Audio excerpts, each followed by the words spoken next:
राधे राधे। आप सभी का अमृत कथा कहानियाँ चैनल में स्वागत है।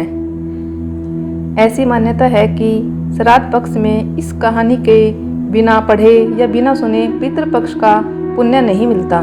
16 दिन के श्राद्ध पक्ष में सनातन धर्म में अपने पितरों को याद करते हैं और उनकी आत्मा की शांति के लिए सभी वैदिक अनुष्ठान करते हैं।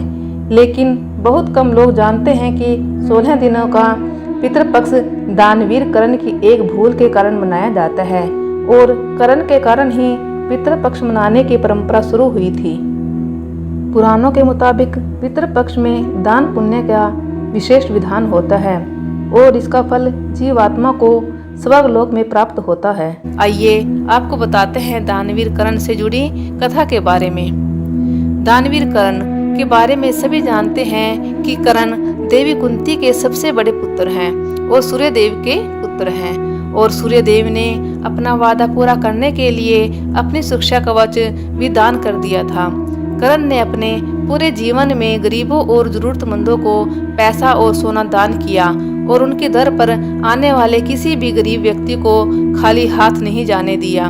लेकिन उन्होंने कभी भी अनाज का दान नहीं किया।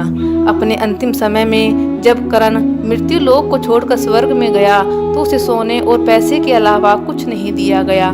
जब इंद्रदेव से इसका कारण पूछा गया तो इंद्रदेव ने बताया कि उन्होंने जीवन भर केवल धन और सोना का ही दान किया और पितरों की शांति के लिए कभी अन्न का दान नहीं किया, इसलिए उन्हें भोजन नहीं दिया गया।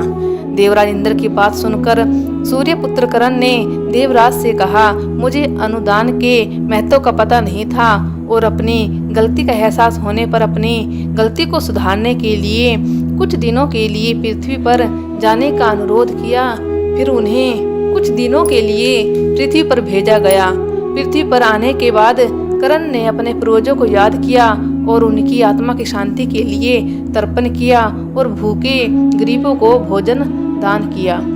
इन 16 दिनों के बाद लोगों के स्वर्ग जाने का कारण ऐसी मान्यता है।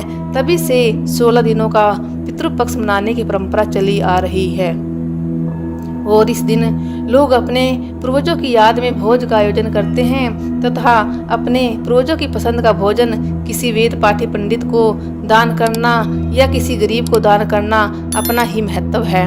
हमारे पूर्वज सभी कर्म कांडों को करते हुए देखकर प्रसन्न होते हैं और हमें आशीर्वाद देते हैं।